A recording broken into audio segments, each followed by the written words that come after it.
Hey there YouTube, how amazing is it to have a bank in your pocket? Well, maybe not a whole bank, but at least access to your bank or banks. Because of business accounts, credit cards and home loans, I have dealings with 3 different banks, but they all have one thing in common. I all have access to them right here on my phone. Now, before you get scared off, it's really easy and really safe. If you have a smartphone, you can get an app that allows you direct access to all of your banking needs from the palm of your hand.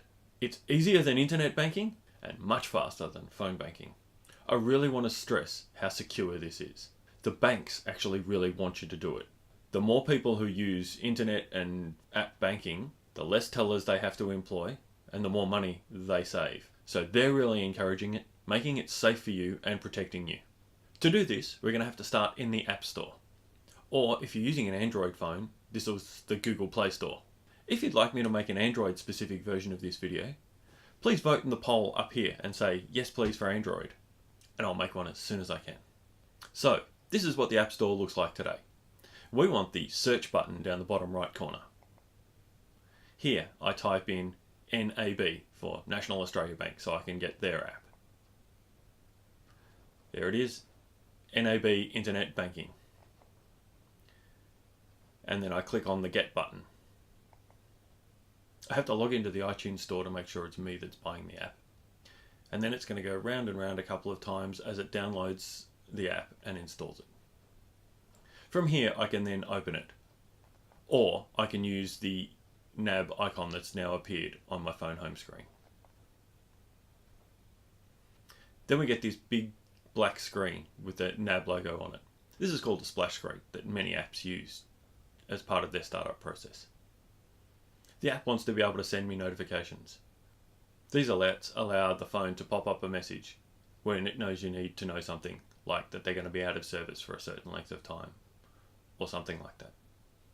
If it does, it'll pop up a little red number on the app icon, so I know that it wants my attention. It's definitely worth hitting allow on that. The second one is location. People seem to be a bit fussy about apps knowing their location, so you can hit only while using the app.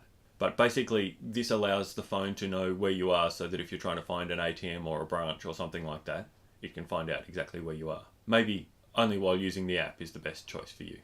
And here we are then at the home screen. So we want to log in. This is the first time, so we have to put in our account ID and the password that we were sent. Usually this is sent via a text message. Now by default, the app sets up a passcode. This is just an extra layer of security to make sure it's really you that's opening the app. So it's really important that it be something that only you know. Enter the code in once, and then enter it again to confirm. And now we're ready. Click done, and it heads you to the standard screen, telling me my account balance. This is a brand new account that I've set up just for this, so it has a $0 balance. The buttons across the bottom allow me to do various functions. First one is home, where we are now. The second one allows me to transfer money to somebody else, be it another account I own or an account from somebody else. The second one allows you to manage your cards. In this case, my card hasn't been issued yet, so there's nothing in there. One of the interesting features is that it will allow you to actually disable a card, so that if you can't remember where your card is, maybe you left it at the supermarket, you can just flip the little switch, disable the card, and then when you get it back, you can just re-enable it. Much less hassle than cancelling and reissuing them, if you're not sure it's actually been stolen. The fourth button is More, which gives you access to a whole bunch of extra features. The NAB allows you to send money overseas from here, and also make arrangements if you're travelling overseas. You can set goals for savings, and also adjust any settings that you have. One of the options is Touch ID on the iPhone, which allows you to use a fingerprint rather than the 4-digit PIN code. I find this much more convenient. So that's the NAB app. Here's a screenshot of the Bankwest app, which I also use, and another one from Macquarie, and one from Westpac. Realistically, they all do basically the same thing. If you really want me to make a specific video, please let me know in the comments below. I hope that was useful. I'm here to make you feel more comfortable with your technology. If you want to subscribe to this channel, there's a link down here. Or there's some videos up here and down here that you may not have seen yet. Thank you so much for watching, and have a great day.